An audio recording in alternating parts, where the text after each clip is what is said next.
Queridos irmãos, queridas irmãs, hoje, como disse no início da celebração, estamos comemorando a memória litúrgica de Santa Maria, Mãe da Igreja. Essa festa que foi instituída pelo Papa Francisco para ser celebrada sempre na segunda-feira após o domingo de Pentecostes.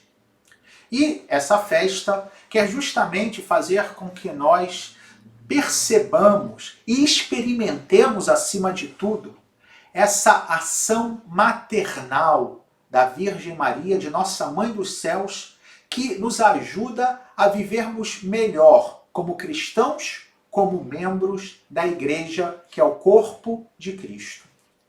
É interessante, sobretudo à luz da palavra de Deus, das leituras que escutamos, como nós podemos compreender de forma mais profunda a ação de Nossa Senhora na nossa vida. A primeira leitura de hoje nos coloca diante da narrativa daquilo que é o drama da existência humana. Trata-se do pecado original. Estamos no início do livro do Gênesis, o primeiro livro da Bíblia. É evidente, e é preciso que aqui isso fique claro, que a linguagem utilizada nesse texto não é uma linguagem que tem a pretensão de ser histórica, como, por exemplo, as narrativas dos evangelhos. Aqui usa-se de simbolismos, usa-se de imagens para explicar um acontecimento que marca a existência humana, mas que, de certo modo, a nossa capacidade histórica não é capaz de alcançar. E o que nos fala?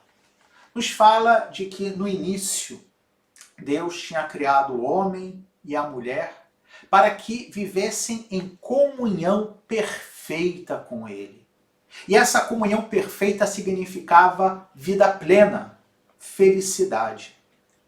Porém, Deus tinha dado um único mandamento que o homem e a mulher não podiam quebrar, que era o de não comer da árvore do conhecimento do bem e do mal. Ou seja, que não poderiam deixar de aceitar o fato de que eram criaturas, de que estavam, pela sua própria natureza, sujeitas a Deus, a uma força superior, que não eram eles, atenção, o fundamento da sua própria existência. E que, portanto, não podiam viver numa autonomia absoluta, mas sempre e necessariamente dependeriam de Deus. Isso significava a árvore do conhecimento do bem e do mal.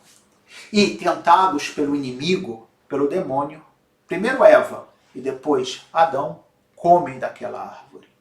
E Deus, ao perceber que eles tinham quebrado essa estrutura que ele tinha estabelecido, pergunta por Adão.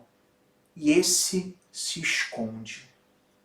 Se esconde porque percebeu que estava nu, ou seja, já não estava em harmonia nem sequer com seu próprio corpo. Antes caminhava nu, isso não era para ele um problema. Agora o seu corpo já não era um instrumento de liberdade, mas se convertia pouco a pouco numa prisão. E Deus pergunta, por que fizeste isso? E Adão joga a culpa na sua esposa. Deus depois pergunta a Eva, por que fizeste isso? E Eva joga a culpa na serpente, no inimigo. Nenhum dos dois quis admitir que, por conta própria, pelo mau uso da liberdade, se afastaram de Deus. No fundo, o texto que nós hoje escutamos não falava, mas se nós lermos a passagem inteira no livro do Gênesis, veremos que a serpente os convenceu dizendo o seguinte, se vocês comerem dessa árvore, vocês serão como Deus. Ou seja, no fundo o pecado original é o desprezo de Deus porque eu quero ficar no lugar dele. Mas qual é o mais bonito aqui? O que isso tem a ver com Nossa Senhora? Nós vimos como Adão, ao invés de assumir a sua responsabilidade, diz que ele foi tentado pela mulher, porque ela seria fraca e se deixou enganar pela serpente. Quanta coisa ruim adveio de uma má interpretação desse texto, diga-se de passagem. Das mulheres serem consideradas como mais fracas, como mais susceptíveis, como mais manipuláveis, e o homem jogando a culpa na mulher. Porém, é interessante que Deus, ao mesmo tempo que mostra para eles a gravidade do seu erro, também coloca na mulher um anúncio de salvação. Quando, falando com a serpente, diz: porém inimizade entre ti e a mulher, entre a tua descendência e a dela, e esta te ferirá a cabeça, e tu lhe ferirás o calcanhar. Dizendo que seria da mulher que viria a salvação. Curiosamente, aqueles que usaram o texto do Gênesis para acusar as mulheres de serem fracas e manipuláveis, ignoravam essa segunda parte do texto, no qual Deus prometia que seria da mulher que viria a salvação, aquele que pisaria na cabeça da serpente, ou seja, aquele que venceria o mal.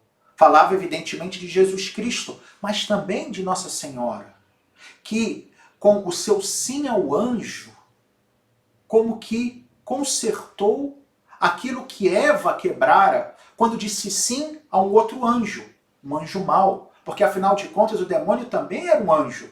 E ela, se por um lado se deixou levar pela tentação de um anjo mau, Maria se deixou conduzir pela verdade do anjo bom, do anjo Gabriel. E assim, como que emendou aquilo que Eva quebrara, tornando-se ela também participante dessa grande história da salvação.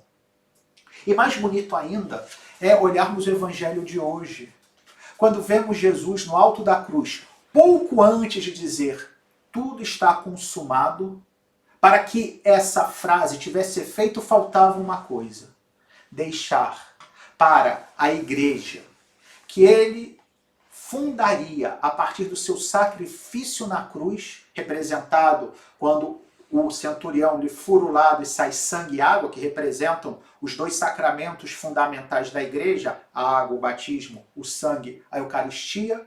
E pouco antes desse ato fundacional, antes de dizer que está tudo consumado, como eu disse, faltava uma coisa: deixar à igreja uma figura materna. Quando ele olha para São João, que estava ao lado de Maria, aos pés da cruz, e diz: filho, eis aí a tua mãe. E antes disser a Maria: mulher, eis aí o teu filho. Deus quis que nós, na igreja, tivéssemos uma mãe. Tivéssemos alguém que zelasse por nós com esse carinho materno. Tivéssemos essa figura que representa todas as mães e todas as mulheres que venceu o inimigo, que venceu o pecado, que pisou na cabeça da serpente. Uma mulher que nos lembra que Deus nos ama com esse carinho infinito.